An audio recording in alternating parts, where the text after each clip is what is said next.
Sugeng dalu samangke kita badhe miwiti acara dinten menika. Acara pangrumiyin anak-anak nepengaken piyambak.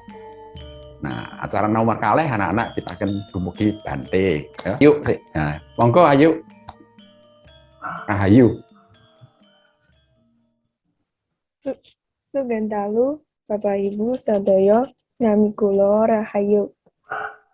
Rahayu. Ya, Rahayu. Ayu. Ya Rahayu. Kula saking Tiongkok. Kula miyos ing kita Nanchong Provinsi Sichuan. Kita kula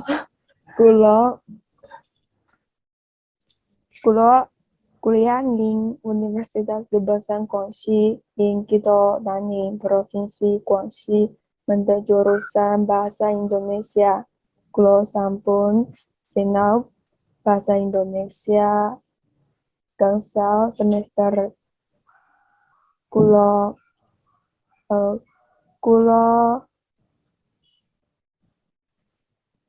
remen sinau budaya Jawa. Dados kula sinau basa Jawa. So Jawi. Basa Jawi.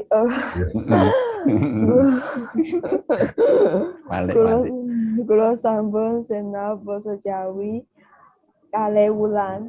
Kalih wulan. Nah, kompon pinter sangat. Monggo sik kalih wulan, monggo menek mau kalih tahun ngoten lak wong Jawa wis kesalip. Nggih lho, Jeng. Sioce. Jawa iki Mas ora iso basa Jawa ae. Malah kenyo-kenyo Tiongkok malah pada pinter bahasa Jawa. Jadi nggih monggo. Ya. Rumiyin tetepangan kula menawi wonten kelentar-kelentu atur kula nyuwun pangapunten. Matur nuwun. Waduh hebat. Ya. Kula raos bingah bombong lan bingah. Bombong itu bangga, bingah itu euforia, berbahagia, humyang, senang hati.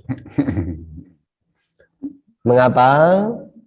Ternyata kayak Mbak Rahayu, Mbak Nala, sedaya sampun wasis, sampun prige, sampun terampil, sampun pinter, tantenan mawi basa Jawi. Ya. Malah sak mangke kenyo. Nah, kenyo itu Ya, perawan itu sioce. Sioce di Jawa. Malahan sampun kathah ingkang boten sami prigel, trampil, jangkep, sae, runtut, dalem, berbahasa Jawa. Oke, ya terima kasih Bante. Nah, sekarang Jin, ada yang mau ditanyakan ke Bante, monggo. Inggih ya. Sugeng dalu Bante. Nggih, sugeng dalu, Mbak. Iya, kula anggadai kali pitakilan. Pitakenan bukan pitakilan. Kalau petakilan itu manjat-manjat, kalau pitakonan itu pertanyaan gitu ya. Nah, ini ya sama dengan waktu saya belajar bahasa Mandarin juga bersalah-salah itu. Waktu saya di Bangkok belajar bahasa Bangkok juga bersalah-salah itu ya sama ya biasa begitulah. Nggih monggo Mbak Jen. Badhe mundhut pirsa bab menapa? Ya, ingkang sepindah kados pundi anggelipun kita awekani melawi kita boten saged mangertos ingkang dipun endikaaken melopo kita lembe sesambetang melopo wicantelang kalian tiang Jawa ya awe sak ngertos kula tiang Jawa menika melawi ngendika alus sanget langkebah ing pasemon. Walaupun melawi kita udar raos ganti dinar buko pelak-pelak menika mboten nuju promo dateng tiang Jawa menopo saged damel tatu malahipun tiang Jawa ya. Wah, ini sih kayak kita takon ini Pak Cang ini.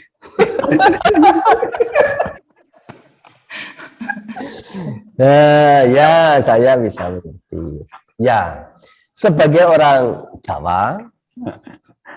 Jawa itu berbasis rasa. Gitu. Jadi kalau mengungkapkan sesuatu itu berangkat dari rasa. Maka dalam Jawanologi, tadi sudah disebutkan sama Mbak Jen, memang ada bahasa-bahasa halus.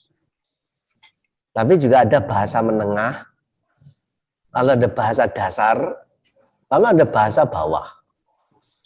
Kalau di kalangan bangsawan yang memang menggunakan bahasa tingkat tinggi, marah pun juga halus. Marah pun juga halus. Biasanya dengan kata-kata yang menyindir tetapi tidak menjinggung. Misalnya mengatakan orang manja, sampian iku lho Mas, kok kados bendoro mawon, padahal bukan bendoro. Nah, itu artinya juga menyindir kepada dia. Artinya jadi orang ini jangan manja, begitu artinya. Banyak sekali. Nah, biasanya orang Jawa itu tidak mudah tersinggung. Kalaupun marah, cara mengungkapkannya itu juga dengan santun. Itulah tradisi budaya Jawa. Sebetulnya tradisi budaya Jawa dengan bahasa Tiongkok itu sama. Saya mempelajari dari beberapa sisi budaya, baik bahasa maupun tradisi maupun budaya. Ada kesamaan-kesamaan. Kalau saya sebagai biku, alasan saya baik Tiongkok, baik India, baik Jawa, itu sama-sama pernah menjadi pengikut Sang Buddha yang cukup lama, bahkan sampai saat ini. Karena itu tradisi budaya Jawa, budaya Cina, budaya India, budaya Buddhis, itu mempunyai kesamaan. Nah, Buddhis itu juga berbasis rasa. Musik Cina, musik Jawa juga berbasis rasa. Musik Cina yang biola, yang gesek, yang petik. Tidak biasa dengan musik pukul. Nah, musik Jawa juga rasa. Biasanya denting, nangling, nangling, nangling, nangling. Beda dengan misalnya drum. Drum, lalu band, apa-apa yang mukulnya sekuat tenaga. Lalu nada suara. Nada suara Jawa juga ada nada rendah, nada menengah, nada tinggi. Dalam tradisi berbahasa Tiongkok, bahasa Cina, juga nada rendah, nada menengah, nada tinggi. Jadi xiao, xiao, xiao, gitu kan biasa. Jadi ada xiao kecil, ada xiao meme, juga ada xiao laopo, gitu kan? Nah, jadi ini konteksnya. Karena itu biasanya sebagai pria atau priayi atau bangsawan di Jawa tidak mudah menunjukkan amarahnya itu secara terbuka, secara fisikal, secara vulgar, secara huha-huha. Jadi Mbak Jen tidak usah khawatir kalau misalnya nanti berbicara dengan masyarakat Jawa, kemudian salah kata misalnya, atau salah tempat kata, orang Jawa tidak akan tersinggung dan tidak akan marah. Sekarang ini malahan masyarakat Jawa menengah saja berbahasa Jawa itu sudah tumpang tindih. Ya kalau rakyat jelata masih bisa dimaklumi, guru-guru saja, dokter saja, lahir di Jawa berbahasa Jawa sudah nggak jelas. Itu. Dan saya bisa maklum, saya juga bisa mengerti, saya juga tidak akan menegur, karena kadang-kadang orang ditegur itu tidak senang hati. Tapi nanti ada cara bagaimana menyampaikan, yaitu menolak yang tidak menyinggung. Jadi tidak usah khawatir ya Mbak Jen, kalau misalnya nanti omong-omongan dengan masyarakat Jawa, yang masih Jawa, karena Jawa ini sekarang macam-macam loh Pak.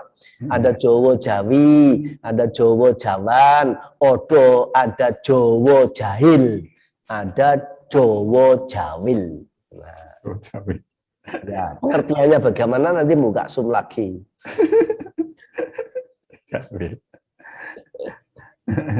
Oke, ya itu Jen. Ya sekarang giliran Rahayu. Ayo, monggo.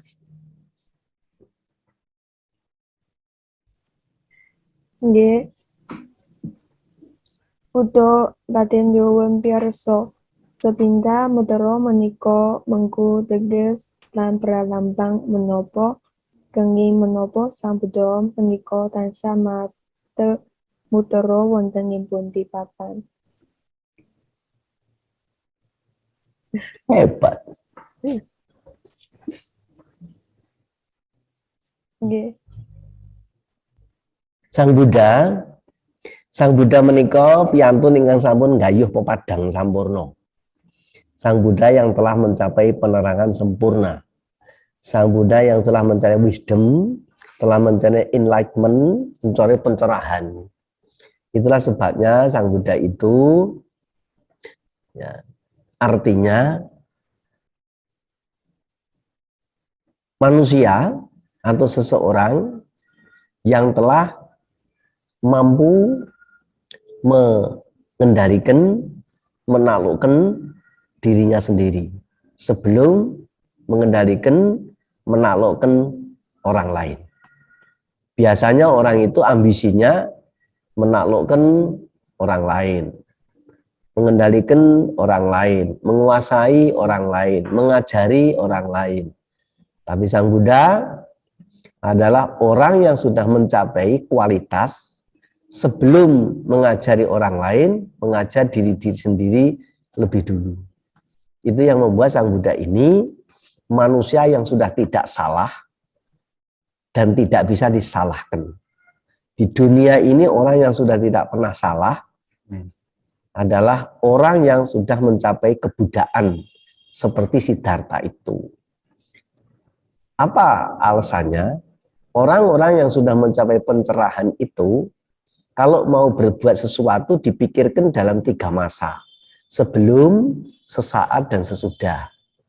Sebelum melakukan bagaimana, pada waktu melakukan bagaimana, nanti sesudah melakukan juga bagaimana. Semua dihitung dari sebelum melakukan.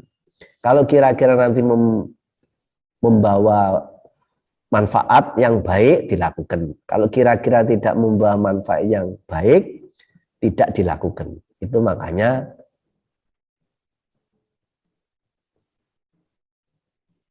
tidak bisa salah, karena kesalahannya sudah diketahui dari sebelumnya. Kalau kira-kira salah, ya tidak dilakukan. Itulah yang membedakan manusia yang telah mencapai kebudaan dengan manusia lainnya yang belum mencapai tingkat kebudaan. Itu yang saya tahu. Terima kasih. Oke, ya Rahayu, begitu jawabannya. Kita lanjut ke Lestari dulu. Lestari, monggo. Inggih, Pak. Sugeng dalu Banda namung Lestari. Nuwun sewu. Kula katho pitakenan Candhi Borobudur menika wonten sedasa tingkatan tuturan undhak-undhak menika mengku teges utawi ngakatahi suraos menapa kemawon Panda Natunuan. Suraos bukan turaos. Suraus.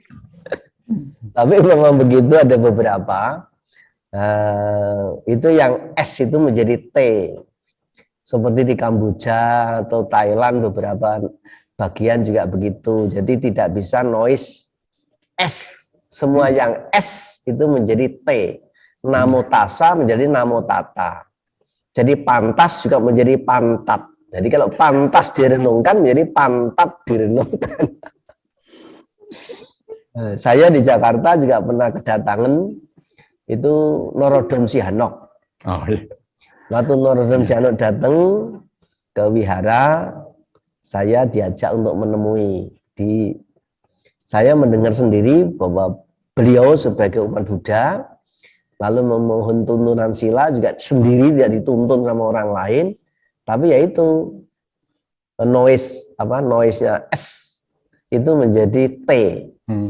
Jadi okasa ahang bante menjadi okata ahang bante, begitu waktu itu ya. Jadi Borobudur itu menjadi 10 undak-undakan, itu menggambarkan 10 paramita perjuangan seorang bodhisattva mahasatwa dalam rangka mencapai penerangan sempurna. Nah, 10 paramita itu apa saja? Ada meta, karuna, dana, sila, samadhi, kemudian ada nekama, ada panya. Itu ada 10. Nanti 10 paramita apa rinciannya bisa minta catatannya pada Lause Chang ya. Lause Chang. Lause atau Lausu? Lause. Oh, Lause. Lausu itu tikus. Gadine tikus. Makanya Lause bukan Lausu gitu kan. 10 paramita apa Lause gitu nanti nanya ya. Jadi 10 itu lalu dituangkan karena Candi Borobudur itu sebetulnya kitab suci agama Buddha. Kitab suci agama Buddha itu namanya Tripitaka. Nah, Candi Borobudur isinya adalah pesan-pesan atau catatan-catatan yang ada di dalam Tripitaka, dituangkan dalam seni ukir di Candi Borobudur. Makanya kalau kita pergi ke sana, nanti akan lihat panel-panel di dinding-dinding, di langkan-langkan, di lorong-lorong Candi Borobudur itu memuat riwayat hidup dan kehidupan baik Siddhartha juga kehidupan makhluk-makhluk lainnya. Jadi panel-panel, ukiran-ukiran di langkan-langkan, di lorong-lorong Candi Borobudur itu, kalau di abad modern sekarang itu seperti slideshow PowerPoint. Jadi satu slide itu isinya bisa beberapa adegan. 1 adegan, 2 adegan, 3 adegan. Nah itu bisa dilihat di Candi Borobudur. Makanya kalau kita hanya melihat dari jauh, melihat sekilas, ya seperti tumpuan batu begitu saja. Tetapi kalau kita mempelajari satu demi satu, petak demi petak, relief demi relief, itu semuanya adalah isi dari Tripitaka. Kenapa? Nah, lalu bagian bawah itu kehidupan rendah di bawah alam manusia. Nah, kemudian di satu lorong lagi adalah kehidupan alam manusia dan alam hewan. Di satu lorong lagi kehidupan di alam-alam dewa. Ya, dewa sampai alam-alam Brahma. Di satu lorong lagi adalah kehidupan di atas dewa Brahma, kayak Sudawasa, kayak Asanyasata. Itu makanya tidak ada lagi relief-relief, adanya cuma setupa-setupa dan ada lubang-lubang.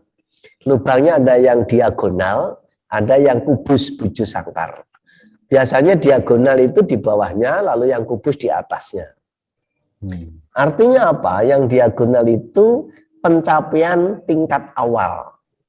Jadi masih agak labil, mungkin masih bisa goyang sana, goyang sini. Tapi begitu meningkat ke satu lorong lagi, yaitu yang sudah kubus, yang sudah kotak, ini sudah persisi, sudah mantap, sudah tidak pergoyahkan lagi. Naik satu tingkat sudah mencapai kesempurnaan, yang sudah tidak ada icon-icon, sudah tidak ada relief, tidak ada lubang-lubang, apakah yang diagonal, apakah yang bujo sangkar kubus. Isinya hanya stupa induk yang tunggal itu. Itu artinya sudah menjadi kesempurnaan, menyatu dengan alam, menyatu dengan semesta. Itu menyatu yang dengan namanya yang esa. Nah, itu artinya. Makanya ada 10 tingkat. Jadi nanti satu waktu kalau kita ke Borobudur, sebetulnya kita sama dengan membaca satu buku dalam bentuk relief. Itulah yang dimaksud kenapa 10 tingkat itu menggambarkan 10 paramita. Paramita itu seperti kalau kuliah kita punya SKS. Nah, selama kuliah kita mengerjakan SKS, kita mengambil beberapa SKS, kalau semua sudah lunas, ya nanti dinyatakan lulus. Nah, setiap SKS itu ada isinya macam-macam, lalu ada kelompok-kelompoknya, kelompok apa, lalu subordinatnya apa, begitu. Jadi paramita itu kalau mau gampang seperti SKS di bangku sekolah kita. Para bodhisatwa itu mahasiswa. Seorang Samasa Buddha yang sudah menyelesaikan SKS-nya, sudah menyelesaikan paramitanya, sehingga dia sudah lulus dan lolos ujiannya. Gelarnya apa? Buddha. Karena itu Buddha itu bukan orang, Buddha itu ilmu, kualitas, nilai. Siapa yang mencapai ilmu, kualitas, nilai seperti itu, gelarnya Buddha. Pada zaman itu yang mencapai pertama adalah Pertapa Siddhartha. Sudah lulus, maka gelarnya Buddha, sehingga menjadi Siddhartha Buddha Gotama. Siddhartha itu namanya, Buddha itu gelarnya, Gotama itu marganya. Karena Sang Buddha itu marganya Go. Jadi kalau Pak Chang marganya Go, namanya Go Priyanto Chang. Nah itu ada satu marga dengan Sang Buddha. Kira-kira begitu. Nah, sekali lagi, jadi Buddha itu bukan orang. Buddha itu ilmu, kualitas, nilai. Dhamma itu statement. Karena ilmu tidak bisa dimengerti orang lain kalau tidak dinyatakan, tidak diungkapkan. Sangga itu tanggung jawab. Tanggung jawab dari apa yang dipikirkan dan apa yang diucapkan. Jadi Buddha Dhamma Sangha itu presentasi atau manifestasi dari pikiran, ucapan, dan perbuatan. Maka menjadi tempat berlindung. Orang itu selamat atau enggak selamat, sesungguhnya dari apa yang dipikirkan, apa yang diucapkan, dan apa yang dilakukan. Sehingga bahasa yang paling mudah dan baru saya launching istilahnya, kita itu mandiri tetapi tidak sendiri. Gitu Mas Idanya. Ya, itu yang saya tahu. Terima kasih. Yo, matur. Inggih, matur nuwun, Tanda. Ye, sami-sami. Ono Mbak Rahayu, Mbak Lestari. Loh ini, kok namanya kok orang mailing ngono kok malah Lestari. Ya sekarang monggo Nala. Sugeng dalu Bante. Matur Kula nuwun, Nala. sugeng dalu. Kula Nala, kula badhe nyuwun pirsa tigang perkawis. Nggih, Ingkang sepindhah, nggih. napa wonten bentenipun antawisipun cariyos Ramayana kaliyan Mahabharata ingkang aslinipun saking India, cariyos ingkang dipun pradhekaken wonten ing seni petalangan ing Indonesia. Liginipun wonten ing Tanah Jawi. Nggih. Sampun? Yo, nomor setunggal. Nomor setunggal, nomor kalih. Engko nih. Ingkang nomor kalih, kau tame menapa kemawon ingkang saged kita pendek saking pasugatan Ringke Purwa Ingan nomor 3, kini menopo seni budaya pewayangan menika boten saged dipun ijali saking kepercayaan agami ingkang dipun rasuk deni masyarakat ing Indonesia. Matur sembah nuwun Pandek. Matur nuwun Mbak Nalawati. Nalawati. Nalawati. Nala itu pikiran, hati. Jadi kayak wonge halus perasa gitu ya, Nalawati. Oh, nala itu pikiran ya? Ya. Lagi Nalar. Nah, itu nolo, Pak, nolo asalnya dari sana. Oh. Ya. Baik. Cuma saya harus pakai bahasa Indonesia ya, soalnya bahasa Cungun sama ganti saya enggak bisa. Nggih, Mbak Nala. Kula badhe atur wewangsulan. Napa bedanipun Ramayana, Trita cariyos Ramayana kalian Mahabharata. Ramayana menika cariyos saking India lan Sri Lanka. Nalika para pujangga dumugi ing tanah Jawi,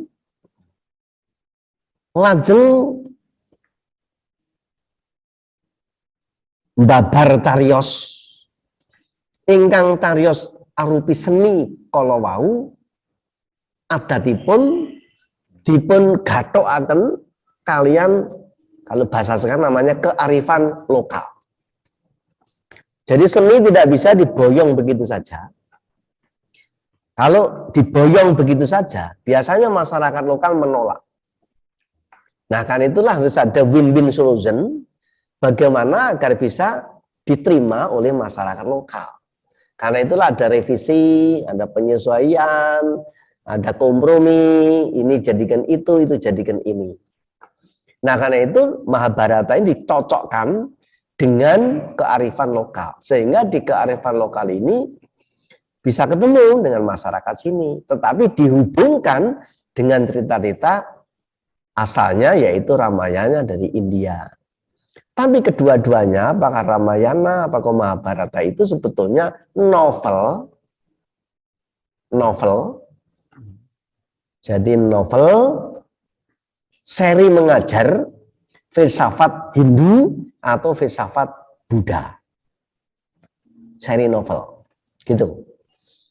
Nah, makanya kalau di Ramayana ada tokoh penting, saya namanya Ramayana, kemudian ada Gunawan Wibisono, itu adik dari Ramayana. Sampai di Mahabharata, Ramayana itu dijadikan Krishna. Nah, kemudian Gunawan Wibisono itu dijadikan Arjuna. Nah, begitu dan seterusnya. Dan ini dihubungkan, kalau itu dalam tradisi Hindu namanya titisan, dalam tradisi Buddha namanya kelahiran atau kemimba lahir. Sehingga seolah-olah Mahabharata tetap ada hubungannya dengan sana. Sebab diputus sama sekali, ini ceritanya menjadi tidak nyambung. Nah, begitu artinya. Nah, kemudian karakteristik itu disesuaikan dengan karakteristik yang di Jawa. Karena wayang pada awalnya dikembangkan di Jawa. Kalau Ramayana, tokohnya itu kan Ramayana itu masyarakat bangsawan India. Nah, berhadapan dengan apa, rival politiknya, boleh dikatakan rival gitu, yaitu Rahwana. Lah, Rahwana itu adalah otoritasnya di Sri Lanka gitu. Nah, di Jawa Pandowo dengan Korawa. Kemudian peninggalan-peninggalan dihubungkan lagi dengan kearifan lokal. Misalnya kalau Hindu ada Candi Dieng. Nah, di sana ada candi-candi yang ada hubungannya dengan cerita-cerita apakah Mahabharata, apakah Mahayana, Ramayana. Begitu. Jadi simpulnya Ramayana dan Mahayana ini dengan Mahabharata. Ramayana adalah versi yang ada di India pada zaman itu. Kemudian para pujangga ketika migran ke Jawa membuat versi baru dalam bentuk cerita Mahabharata. Dua-dua ini seri novel dalam mengajar filsafat Hindu atau filsafat Buddha. Sehingga dulu itu wayang menjadi pelajaran filsafat yang menampilkan, yang memberi tuntunan pada pembentukan karakter masyarakat. Hanya sekarang saja wayang ini sudah jadi tontonan, lalu dijual belikan. Semua sudah menjadi duit. Nah, karena makin laris, ada yang cemburu sehingga wayang dianggap tidak. Begitu kira-kira. Nah, sekarang asas manfaat dari pewayangan. Karena ini kisah, karena ini cerita, karena dialogis yang menyampaikan pesan moral, pesan-pesan spiritual, maka sangat mengena dan sangat menjadi perhatian bagi masyarakat. Itulah makanya dulu wayang itu menjadi idola bagi masyarakat. Karena dalangnya pun juga menguasai sisi moral, sisi spiritual. Dulu dalang itu tidak sekadar mendalang, asal laku, asal lucu. Tidak. Dalang dulu itu ada sisi spiritualnya. Kalau mau dalang, Pak, itu puasa dulu. Kadang-kadang 1 hari 1 malam, kadang-kadang 3 hari 3 malam, baru mendalang. Selain dalang, mereka juga menjadi tokoh spiritual. Menjadi tempat bertanya, bahkan kalau ada orang sakit, bisa minta pengobatan secara spiritual atau sekarang istilahnya alternatif kepada Mbah Dalang.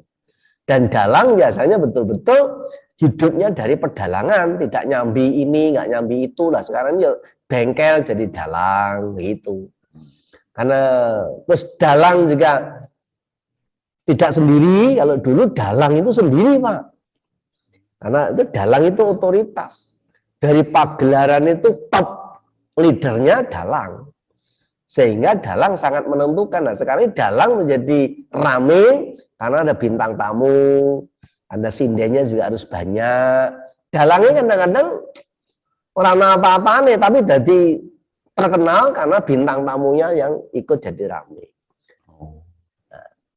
Nah, dalangnya sendiri juga kayak dulu. Kalau dalang itu adalah top leader yang sebagai penentu seluruh pagelaran itu juga mempunyai spiritual dan moral. Nah, sekarang dalang laris titik no rabineh, bolak-balik rabineh, gitu Pak.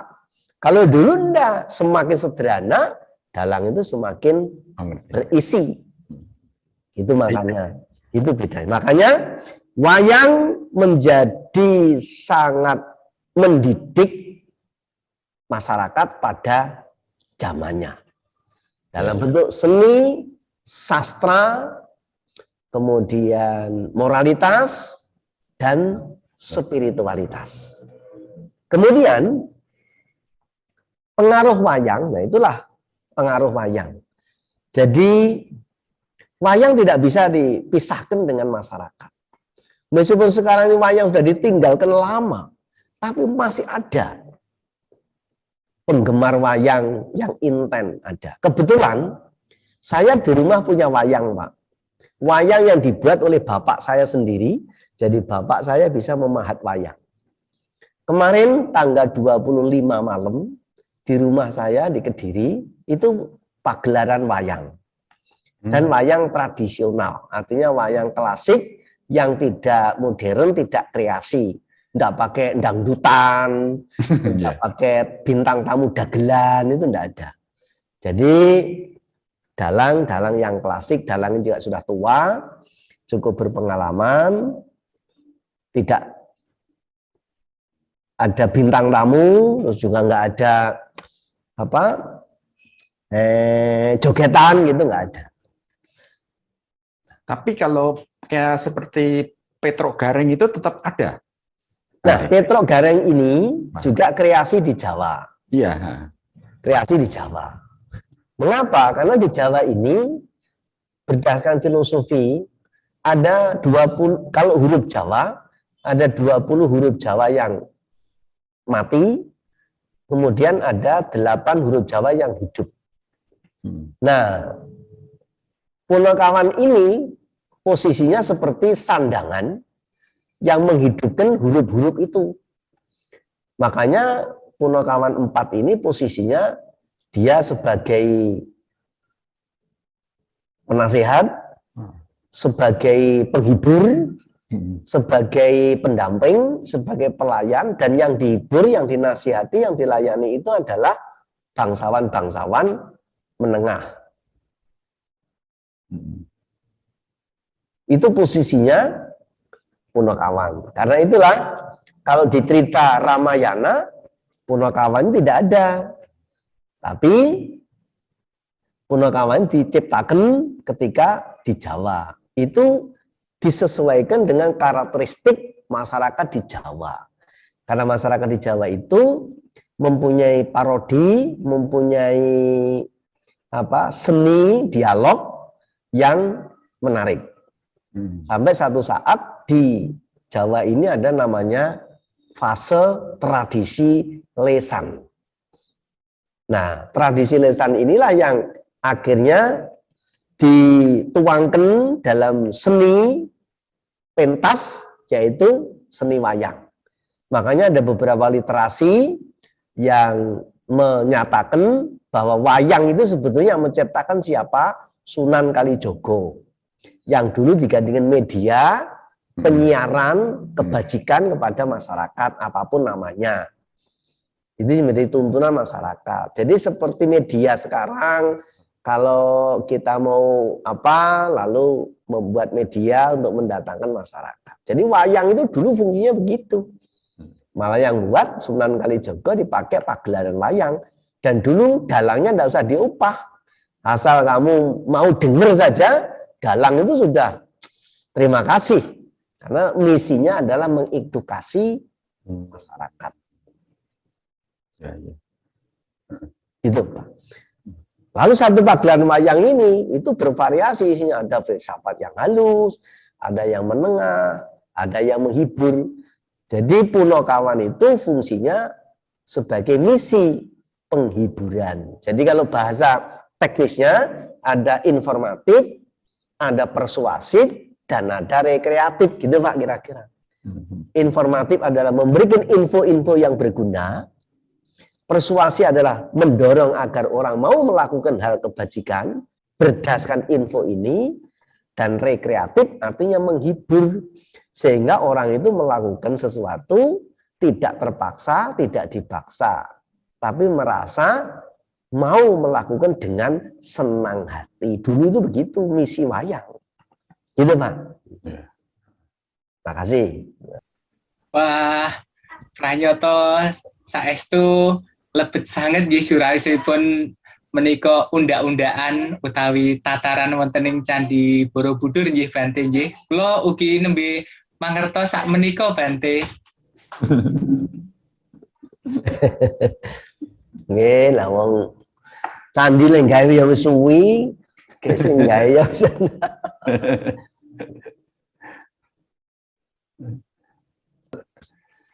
Bante, matur nuwun sanget.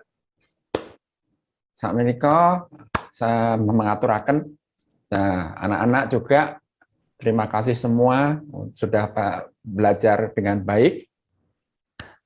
Bapak orang tua juga yang hadir di acara ini orang tua semua Bante. Oke. Jadi ini orang tua asuh. Nggih. Tua asuh. Jadi anak-anak ini kan diasuh sama orang tua Indonesia, keluarga Indonesia, supaya mereka belajar bahasa Indonesia itu. Seperti itu. Nah, makanya ini saya ngundangnya orang tua semua. Gitu. Dan bahasa ini bahasa Indonesia dengan bahasa Cina, itulah bahasa yang berakar dari arti filosofi yang sangat dalam. Dalamnya apa? Karena di negara-negara yang kokoh dan kukuh, ya terutama Indonesia ini, kebesarannya apa, kelebihannya apa dibanding negara-negara di muka bumi lainnya. Indonesia ini mempunyai 5 sabuk pengikat kebangsaan dan kenegaraan. 5 itu apa? 1, mempunyai ideologi nasional, namanya Pancasila. Yang kedua, memiliki kebangsaan nasional, bangsa Indonesia. Yang ketiga, memiliki bahasa nasional, yaitu bahasa Indonesia. Yang keempat, memiliki budaya nasional, yaitu budaya kearifan lokal. Dan yang kelima, memiliki budaya taat spiritual. Nah, taat spiritual ya tadi itu, yang berbasis Jawanologi, namanya berbasis rasa. Jadi yang dikendalikan itu rasanya. Kalau orang tidak bisa mengendalikan rasa, akhirnya orang itu ya tanpa perasaan dan nggak ada rasanya. Gitu. Tapi kalau rasa itu dikendalikan, diolah, rasa itu sungguh luar biasa. Apa kesamaannya dengan di Tiongkok? Tiongkok ini juga mempunyai bahasa nasional. Bayangkan kalau di Tiongkok itu tidak punya bahasa nasional, bahasa lokalnya itu kan sangat varian. Suku ini, bangsa ini, tang, ting, tung. Ya, orang Hokkien sendiri, orang Kek sendiri, orang Hainan sendiri. Orang Hainan senengannya jualan kopi, itu kan. Orang apalagi Guangdong senengannya misalnya dagang apa. Ada lagi orang Tonghu yang seneng dengan perabotan kayu. Wah, itu kan kalau tidak ada titik temu di satu namanya nasional, itu tidak punya daya. Itulah sebabnya saya juga mengingatkan kepada Indonesia ini yang merasa punya Indonesia, marilah kita jaga dengan baik. Yang 5 ini, ideologi nasional, kebangsaan nasional, bahasa nasional, budaya nasional, dan taat spiritual. Karena itu sabuk pengikat masyarakat yang cukup kuat. Nah, kalau ini mbak-mbak ini, sioce-sioce ini belajar bahasa Jawa, nah, ini pada zaman lama di beberapa literasi Tiongkok juga mengatakan Jawa ini negara, dulu negara Jawa. Menjadi satu persahabatan yang kuat. Karena itu mempunyai sulur-sulur kesamaan yang hebat gitu. Ya. Jadi saya kira begitu. Saya kembali lagi mengatakan bangga dan bahagia sioce-sioce mbak-mbak ini, apa jenis gadis-gadis kenyo-kenyo ya, ini kenyo Tiongkok tapi mahir berbahasa Jawa halus.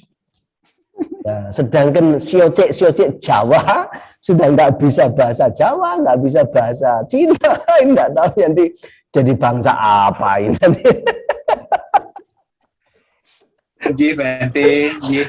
Mugi-mugi para siswa menika ingkang sinau basa Jawi saestu anggenipun ngrungkepi kabudayan Jawi lajeng kagem bekal gesangipun samangke. Syukur-syukur menawi samangke sabibaripun Covid menika lare-lare menika saged lajengaken anggenipun pasinaon S2 wonten Ngayogyakarta, Bante. Nggih, kula antu-antu mugi mangke saged pinanggih, saged sabejagong kalian Mbak sioce-sioce menika. Ya. Jadi anak-anak Mbak Ayu, Mbak Lestari, Mbak Jin dan Mbak Nala Bante sungguh menanti kehadiran kalian di Indonesia, dan Bante berdoa berharap supaya suatu saat nanti bisa duduk bersama-sama dengan kalian, berbagi rasa, berdiskusi, dan bertukar pikiran. Nanti kita ajak ke Borobudur. Nanti kita baca slide-nya satu demi satu. Pasti. Kemendut. Ya, Mendut Borobudur. Gitu,